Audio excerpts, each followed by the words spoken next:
Anna e Barbera nella storia della comicità? Certo, ci vanno di diritto nella storia della comicità, perché ognuno di noi ha riso e si è divertito grazie alle gag comiche tra Tom e Jerry, l'orso Yogi e i Flintstone. Ma questi sono quelli che mi sono venuti in mente ora. Quante risate ci siamo fatti da bambini? Oggi ti parlo di Anna Barbera, che non è una persona sola, come per anni io ho pensato, ma sono stati due persone incredibili. Allora dai, tuffati nel mio mondo.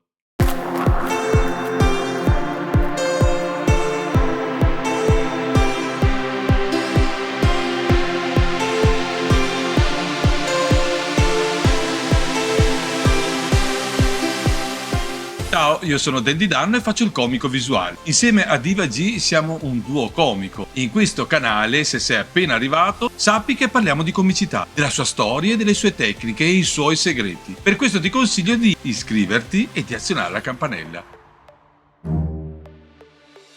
Siamo inoltre gli organizzatori del Think Comedy Festival. Non lo conosci? Allora poi ti aspettiamo qui.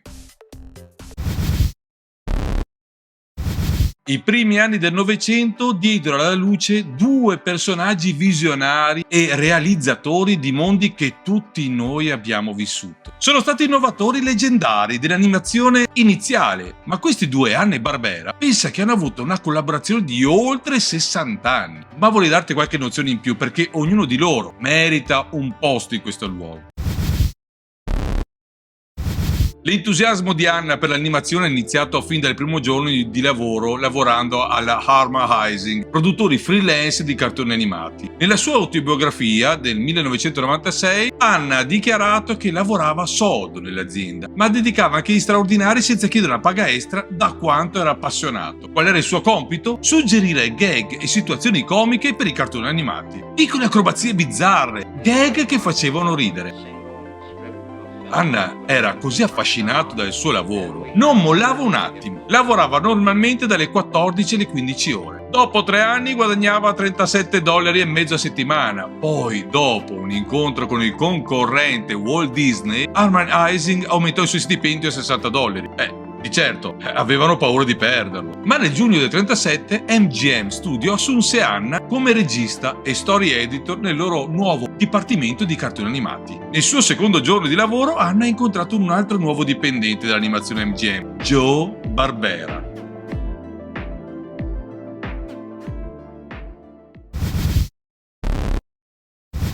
Barbera è cresciuto sognando ad occhi aperti e disegnando. Nessun altro nella sua numerosa famiglia italiana aveva il dono del disegno. Barbera, che era pessimo in aritmetica, ottenne un lavoro grazie a un contratto di suo padre come assistente del fisco alla Irving Trust Bank. Era il 28 e veniva pagato $16 a settimana. Odiava ogni singolo minuto, ma come la maggior parte dei suoi amici senza lavoro, era troppo spaventato per andarsene. Ha paragonato i suoi anni lì a una torturante pena detentiva. Per sopravvivere mentalmente, passava la pausa pranzo a disegnare. Ogni giovedì a mezzogiorno inviava le sue vignette alle migliori riviste, Redbook e Colliers. Sì, ogni settimana raccoglieva i suoi disegni e li portava a nuove creazioni. Per 2 anni consecutivi il suo materiale è stato rifiutato. Ma i sogni devono essere inseguiti e Barbera si è reso conto che il suo mondo erano i cartoni animati quando ha visto Skeleton Dance al Roxy Theatre di Walt Disney.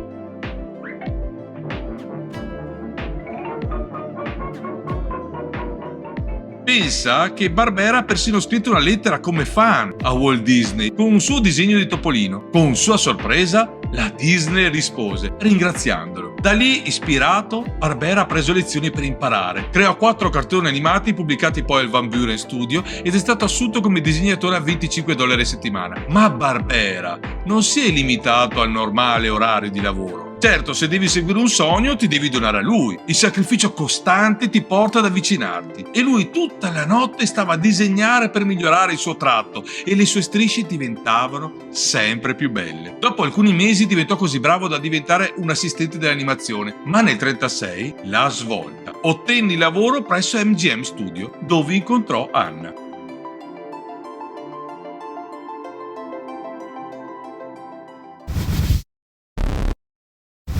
La loro prima collaborazione, Puss Get the Boot, ha fatto conoscere al pubblico Tom e Jerry, il gatto e il topo più famosi del mondo. Niente, destino, la magia.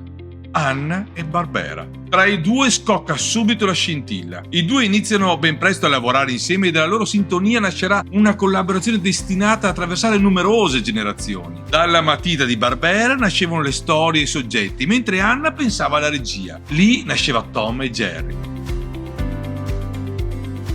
Il successo è tanto clamoroso quanto duraturo. In quasi 20 anni realizzano oltre 200 cortometraggi.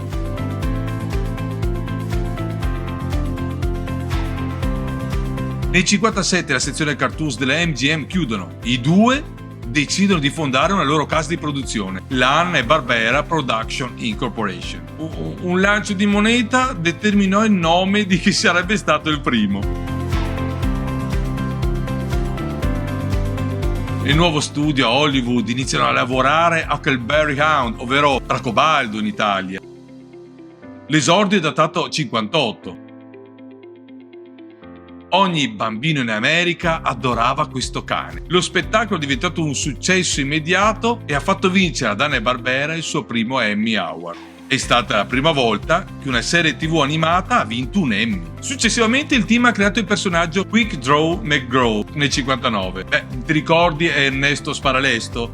Era lui. Ma in quel periodo nacquero anche due personaggi indimenticabili, Yogi e Bubu. La loro creatività era un fiume in piena. Tra i capolavori della coppia, Hanna-Barbera spiccano i Flintstone, la serie creata nel 1959 in collaborazione con Dan Gordon e debutta il 30 settembre del 60 su ABC. È la prima sitcom animata per famiglie in TV. The Flintstone, una serie di riferimento per una serie di motivi, perché The Flintstone è stata la prima serie animata ad andare oltre il formato cartone animato di 6 o 7 minuti e la prima serie animata a presentare caratteristiche umane. I 166 episodi sono ancora trasmessi in tutto il mondo.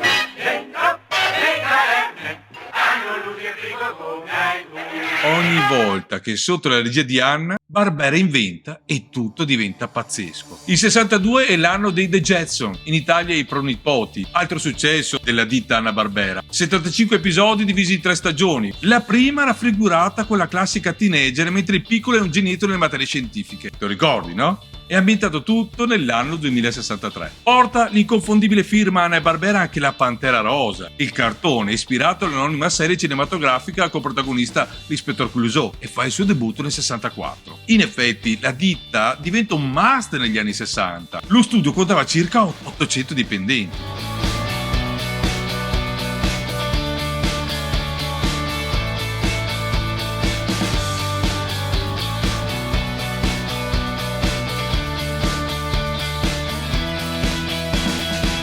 Inoltre poteva contare su oltre 4.500 contratti siglati per merchandising dei propri personaggi. Fa il suo debutto televisivo nel 69 e continua ad essere una delle serie animate più longeve della TV, il prezioso elano fifone Scooby-Doo, che possiede una voce graffiante e una risata sconsiderata. Per la creazione del cartone, Hanna-Barbera aggiunsero nel loro team i disegnatori Joe Ruby, Ken Spears e Iwao Takamoto. Le produzioni degli anni 80 invece sono caratterizzate da una serie di tecniche per realizzare a costi contenuti i cartoni animati delle serie televisive. Con questa tecnica sono stati prodotti anche i Puffi. La serie è tratta dai famosi fumetti del belga Peyo. Pur essendo leader di mercato nell'intrattenimento televisivo, i costi di realizzazione di una serie televisiva erano diventati insostenibili. Lo studio viene alla fine assorbito dal gruppo Taft Entertainment. Nel 1996 venne nuovamente ceduta alla Time Warner. L'ultimo cartone animato prodotto dalla Hanna-Barbera è stato Tom and Jerry and the Mansion Cat. L'ultimo film fu Scooby-Doo e il viaggio nel tempo del 2001. Lo studio chiuse definitivamente nel 2001 dopo la morte di William Hanna. Ora, il marchio Hanna-Barbera è entrato a far parte della famiglia Warner Bros. Il 7 aprile 2021 la Cartoon Network Studios ha annunciato che avrebbe rinominato Hanna-Barbera Studios Europe per far rivivere il suo nome nel 96. Ma ti voglio lasciare con una frase che Barbera disse: mi rendo conto di aver ricevuto più di 200 premi nella mia carriera, ma nessuno ha significato tanto per me quanto quella favolosa stella di Hollywood Boulevard. Allora, Forse dovremmo riprogrammarci e continuare a inseguire i nostri sogni, perché se ci credi davvero e non ti fermi, tutto si realizza.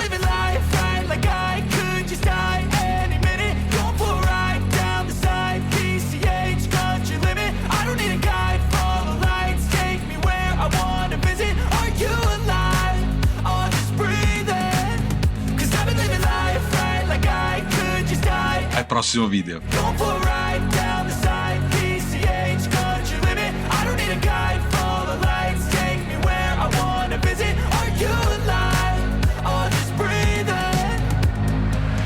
Flashing red lights, driving at night, windowless ride, feeling alive.